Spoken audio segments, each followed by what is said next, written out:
Welcome everyone to another Monticello for Kids Live. We're so glad that you could join us. My name is Laura Cooper. I work at Monticello in our education department, and we are still staying safe at home, and we hope you are too. And we're so excited to reopen this weekend and welcome you back to the mountaintop safely and at a distance. But today we get to talk about one of the coolest things that happens at Monticello all of the time. And I have some friends here who are going to join me to talk about that. We've talked about the many different people who lived at Monticello throughout its history. And we know that many of them were enslaved African Americans who were owned by Thomas Jefferson. And hundreds of people lived at Monticello during and after Jefferson's lifetime. And one key way that we learn about their lives and their experiences is through archaeology. So we have two of our archaeologists here today to tell you about their work and what they learn. So Chris and Beth are going to join me here, and I'll let you both introduce yourselves and talk about what you do at Monticello. Great. Thanks so much, Laura. We're so excited to be here. My name is Beth Sawyer, and I'm an archaeological analyst at Monticello. And that means that I work mostly in the archaeology lab, working with artifacts, analyzing them, and researching people of the past. And I'm Chris Devine. I work with Beth in the archaeology lab. I'm an analyst as well. And we are very excited to be with you today and talk to you about what we do and what we find out. So we're going to get started with kind of an overview of what is archaeology and how do we do this? Well, archaeology, to put it simply, is the study of things that people in the past made, used, and left behind. This can include pretty much anything. It can include big buildings and monuments, and it can also include little tiny pieces of trash that people have left behind, things that they've made and used, they're done with them, or they're damaged, and now they've been thrown away. And the cool thing about archaeology is that you can do it anywhere in the world where people have lived. So there's actually a lot of archaeology right here in Virginia. And Monticello has had an archaeology program for about 40 years now, and we are constantly finding new things. So in this next image, you can see some of our methods for how we do excavations. And we lay out grids and maps. We're always very careful and very scientific in how we do our work. If you heard Thomas Jefferson, our interpreter, talking on Tuesday in the live stream about how Thomas Jefferson did research, he was very scientific when he started doing research, and that's a tradition we still have today in archaeology. So everything is mapped out very carefully. We dig in little squares that are measured and on grids that are all referenced to state maps and international maps, so you can always remember exactly where you dug. And then we take the layers of the dirt off carefully, one at a time. Sometimes we use big shovels, sometimes we use little hand trowels or picks or brushes. And then all of that dirt that we excavate, we put through screens. We want to make sure that we pick up any little tiny artifacts that might be hiding in the dirt. So we're always screening and looking for artifacts. Okay. And then after we've done an excavation, we can look at the layers of dirt in the ground. And this is kind of like a little sketch graphic for you to get an idea of how we do this. The newest layers are always on top and the oldest layers are on the bottom. That makes sense, right? If you went outside to a park or to your yard and you threw something on the ground, it's going to stay on top until it gets buried by other things. And then you get these layers in the ground. So we can look at the way the soil and sediments look, the colors, what's inside them, and then also the types of artifacts that are in each one and figure out what they dated to in different times. So that's a really, really quick example of what we do and the methods that we use. And my friend Chris is going to get into a little bit more about specific research at Monticello. Hi, everybody. I'm going to talk a little bit about two questions that people often have and ask us when they come and visit the archaeological sites at Monticello. Those two questions are, why do you dig in certain areas, and how do you know where to dig? Both of which are great questions. So, why do we dig in certain places? Well, we dig for two reasons. Sometimes we go and excavate an area because there's some type of modern construction or repair work going on the mountain, and the archaeologists are asked to come in and excavate and make sure that nothing will be destroyed that's buried. We don't want a backhoe coming in and destroying an important site. But there's another reason why we excavate as well, and that is we're trying to answer certain questions about the past. One of the big questions that archaeologists at Monticello is interested in is, how did the community of people at Monticello live? That community involved more than just Thomas Jefferson and his family. The community included at least 160 enslaved individuals and their families who lived and worked at Monticello and nearby properties. There also was a small group of free white laborers and their families who lived there as well. So it was a pretty large community. We want to know things like, where did these people live? What types of houses did they have? What kinds of goods did they use and own? What were their daily lives like? What kind of food did they eat? These are all questions that archaeology can help provide answers for. So how do we go about locating these sites where people in the community lived? Well, there's really two ways. One way, we are going a little faster than we should, but the slide before showed you an image of two different maps that Thomas Jefferson created.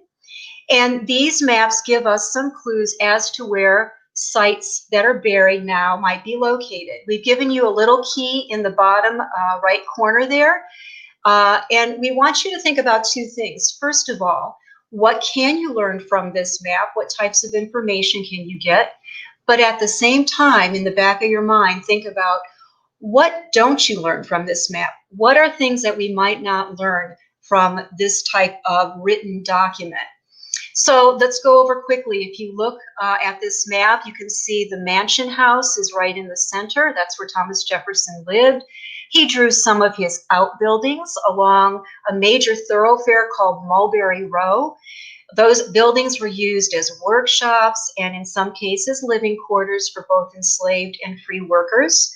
And then kind of far away from the mansion house, you notice there is an overseer's house. Overseer was a person who was supposed to manage the enslaved people and make sure that they performed their tasks. So this is all important information. However, keep in mind, there's over 160 people who are living on the plantation.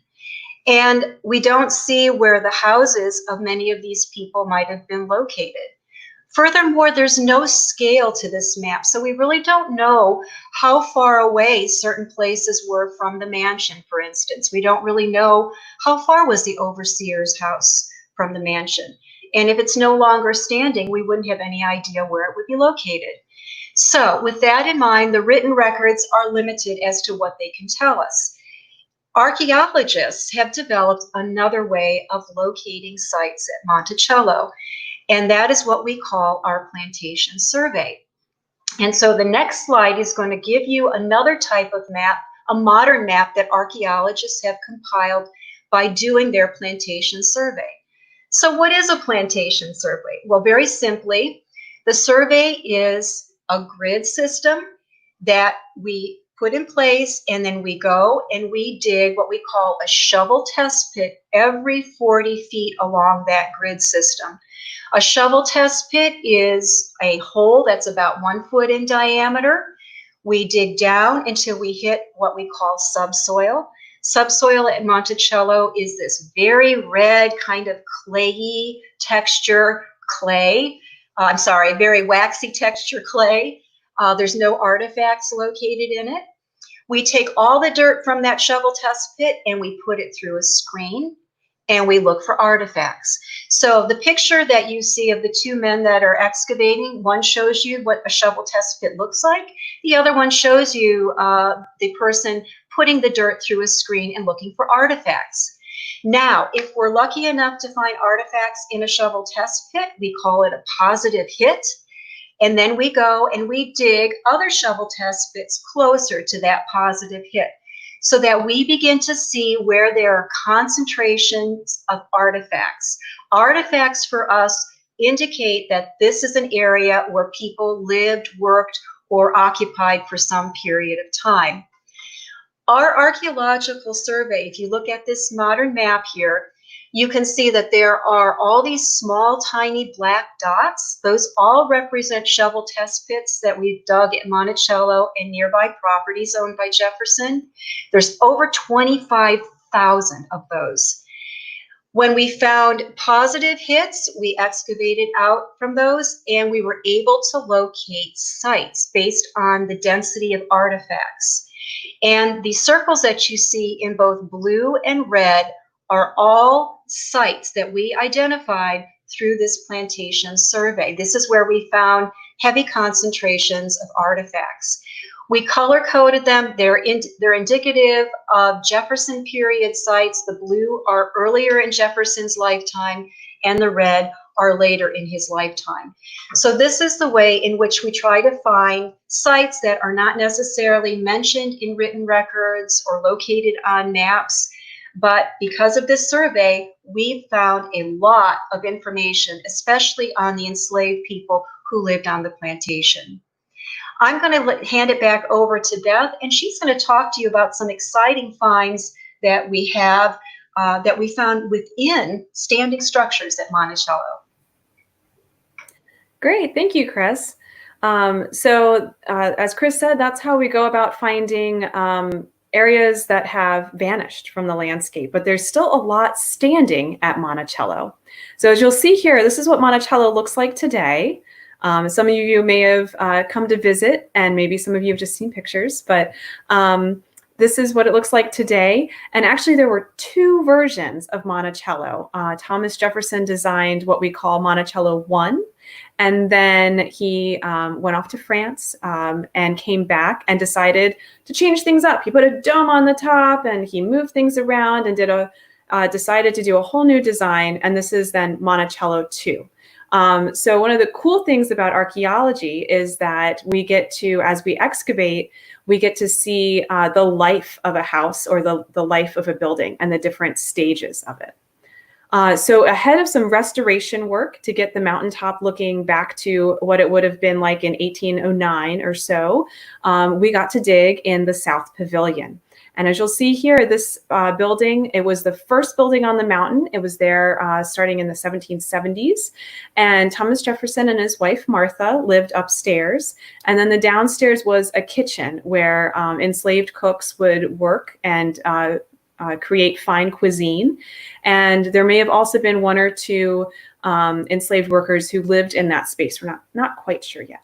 But we got to go in there a couple years ago and do excavations. And we weren't quite sure what we were going to find. This new version, or this current version of the house, had a lot of modifications done. And the floor had been raised up. The room had been used as a wash house and has been used as a bunch of other stuff.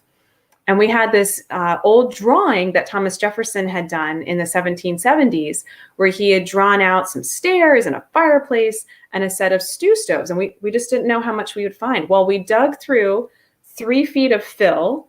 That's just another word for dirt that's been brought in from another place and filling in a spot. Underneath that dirt, digging through the old wash house floor and digging down, we found the original brick floor from the 1770s. We found the original stew stoves, and these stew stoves are really cool. They're a way that you could control the heat for cooking in different sections. So this next image shows you that there's little slots where you could build a fire. We see at the base where the ashes would have dropped through and been cleaned out. And then the part that you cooked at would have been kind of higher. So it's a lot like a modern day stove. It's just all in a line instead of being in a square. Most of us are used to square stoves. So in this way, cooks like Ursula Granger and James Hemings, they could do fine cuisine in the French style because they could control the heat for each one of their dishes. They didn't have to cook only on a big open hearth where it was hard to control the heat. They could do fine cuisine. Okay, and we found a lot of artifacts as we were doing this excavation. That 3 feet of dirt had a lot of artifacts brought in from other areas. And I'm going to ask you guys if you can tell what artifacts or what room these artifacts might have come from. Okay, if you can figure out, I'll tell you that it's animal bones up on the top left and some broken dishes on the bottom right. And then in our excavator's hand, there's straight pins and buttons and little hook and eyes, which are used on clothing, okay? So think about what I said about what the building was used for, and then let me know what you think which rooms they came from, and I'll get back to that in a second, okay? One of the really cool artifacts that we found during this excavation was a cooking tool, a cooking instrument. I'm not sure quite what to call it, implement, I guess, which I think we have a picture of. And it was the base of a mortar and pestle, which was used for grinding herbs and spices. You could also use it for medicine. And this artifact was really exciting because most of the time in archaeology, unless you have someone's initials, someone's name carved into something, you can't really tell who it belonged to originally, especially on a plantation or in a large home where there's so many people living in that area or part of the community. But we have a document from James Hemings, and he wrote down all of the tools and implements in the kitchen, which would have been this 1770s kitchen in the basement of the South Pavilion. And one of the items on that list is a brass pestle and mortar. And then he says he had a marble one made out of marble as well. So we're not sure, but this looks like it could have been James Hemings's mortar and pestle, the base to it, and then the top has broken off. It would have been taller to begin with. Or it's one that's very, very similar if it's not the exact one that he used. So let's circle back before we take other questions or hand things off to Chris again. Let's circle back to that last image, and you guys, let me see your answers for where you think these artifacts came from. Oh, it looks like we didn't have too many guesses, but that's okay. I'll let you know that the dishes were used for not only eating food, but serving food. And then the animal bones are butchered bones. Sometimes we find knife marks and scrape marks. So those would have been coming from the kitchen as well. But all those little straight pins and buttons and things, those are all from sewing, probably from when the building was used as a wash house, and they're mending and repairing garments in there. So that's one of the cool things about archaeology. You find something really tiny, it can tell you a lot about the building that it's coming from or the area that it's coming from. One other question we wanted to ask you guys that you can think about and type in the comments as we kind of wrap up talking here was, what one item that you own would you want someone to find in the future? If you could pick one thing that an archaeologist would find in 200 years, what would you pick from your home? And then I think at this point, we're happy to take questions, or Chris, if I left anything out, chime in. I think you've covered everything wonderfully. We would love to hear from any of you, any questions that you might have or comments that you might have. If not, we can also talk a little bit about some of our favorite artifacts or what we like about being an archaeologist as well.